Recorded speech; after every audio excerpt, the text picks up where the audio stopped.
All right, welcome to our lecture on the second urban revolution. The slides are designed to accompany the book People, Places, and Culture, and I am, of course, Miss Gall, and I'll be your host for the day. So, when we talk about the second urban revolution, one of the first things we need to talk about is what's going on contextually. So, what's going on at around the same time as we see the second urban revolution? And a few things you got to know. One is the Industrial Revolution really kind of gets started and really hits its stride, or gets started about 1750, really kind of hits its stride around 1800 when we're talking about Europe.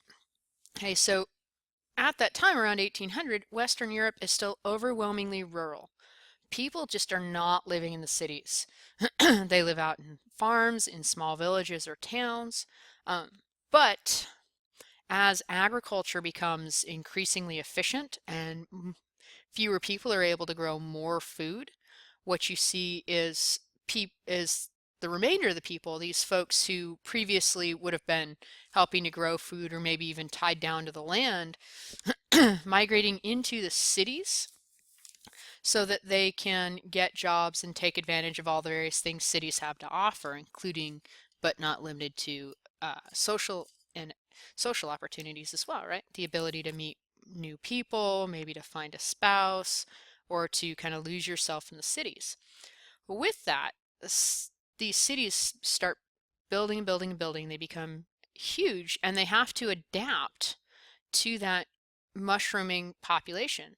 So as we see factories proliferate and supply facilities grow up and more people are moving in to work in these places, we also start to see the expansion of transportation systems, the construction of tenements.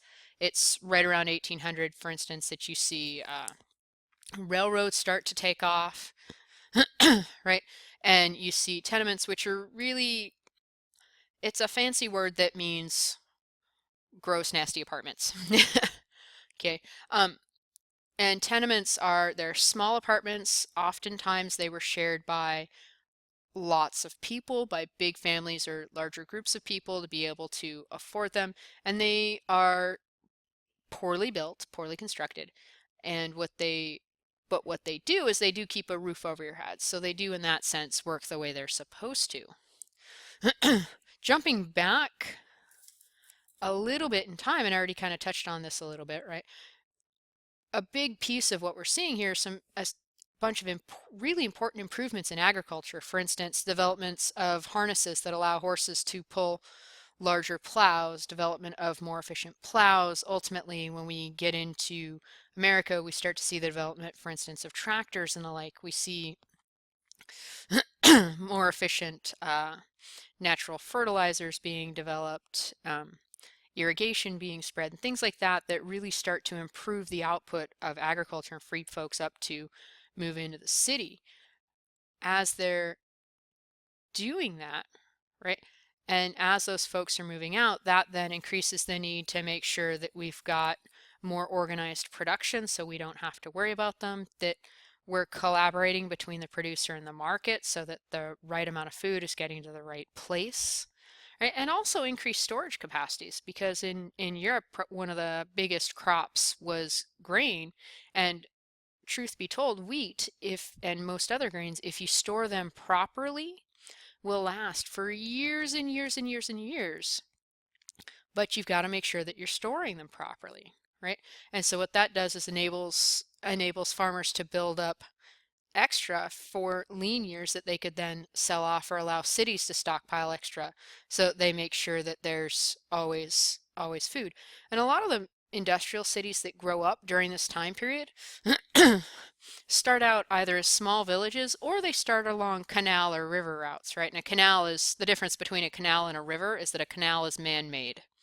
Otherwise, they work much the same um, until you get into the ecosystem issues, which we're not going to do. But the reason why this happens, the reason why they're building up along those water routes again, is because that's transportation. And it becomes easy to send early in, we're talking about water power to power the factories, and ultimately we get into steam power and other things. But it becomes an easy way to transport things to and from these industrial cities and these industrial areas. So the Industrial Revolution starts in Britain, but it doesn't stay in Britain. And we look at our map here, we can kind of see that, right? So by the time industrialization diffuses from Great Britain across the Channel into Europe, the European mainland, most of the places ready for industrialization had already started this second agricultural revolution, right? They had surplus capitalism from mercantilism and colonialism. So they've got a lot of money floating around and not necessarily a lot to do with it. And then what you see is they start to invest in these factories and in these industrial systems, right? And these earlier factories and these earlier um, industries that spring up really tend to spring up near coal, they spring up near iron, right? And as you can see, if you look at the map, right? So the coal are the little black dots, iron is little red triangles, and then your industrial areas are all yellow.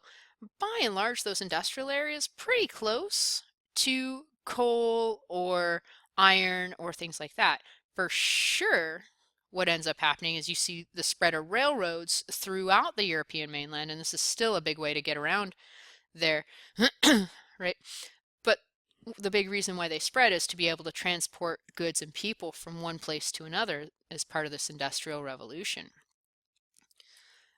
So when we talk about the cities themselves, remember that during this industrial period around 1800 or so, really from about 1750 at the earliest in Britain to, I would say, probably the early 20th century, what you see is cities are these unregulated jumbles of activity. There are no zoning laws to speak of, right? There's no saying you can't release these kinds of chemicals into the environment. There's nothing of that nature that's going to kind of help ameliorate or to not necessarily make better, but to make easier these industrial activities.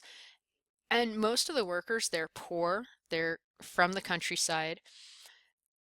They don't, it's not that they don't have an expectation for something better, but they certainly can't necessarily afford something better.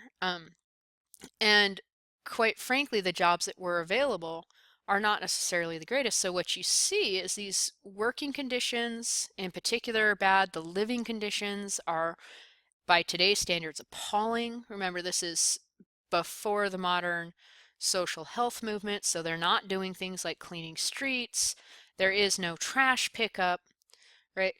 And we've got these factories just spewing all kinds of chemicals and things out into the environment. So for instance, in the British Midlands, where there's a lot of coal and iron factories and things like that, you get whole towns that are just covered in soot, right? And if you've ever gone camping, you know how easily this can happen, right? That if you sit too close to the fire for too long, you're going to get soot on you.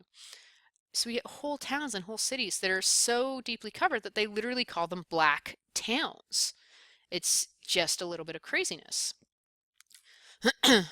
In reaction to this, in about the mid 1800s, you start to see an increasing interest in socialism, and really the main philosophers, some of the most important philosophers of socialism are Marx and Engels, right? And they ultimately end up justifying communism, but their whole goal is to get the workers of the world, so the people that are working in these factories, to unite.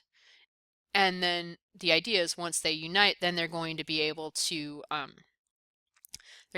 work together to improve conditions in the factories. They're going to be able to make more money. They're going to be able to basically redistribute things in a way so that life is not so bad. It's kind of the same level for everybody. You don't have those extremes of rich and poor. And the result of these movements is that cities start to slowly but surely improve. So they start to do things like clean up the environment a little bit. They start to figure out maybe we need to limit how many people can live in an apartment or how things are constructed, right? And then ultimately what you see though, and this is the crazy thing about manufacturing, is that manufacturing doesn't stay in one place for super over long. So what ends up happening, right? Manufacturing kind of starts in Britain and then it diffuses to Europe, and then it also diffuses outward to America, and ultimately in the early part of the 20th century, America kind of takes over as the major industrial hub. Well, what happens a little bit later on?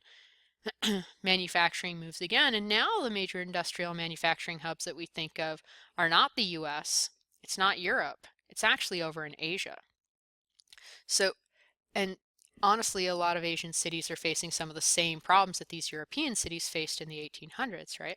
If you think back to the Beijing Olympics, for instance, there was huge controversies over air quality and athletes who didn't want to compete at Beijing because they were worried about the long-term consequences of breathing the air there, which is known to be so incredibly toxic.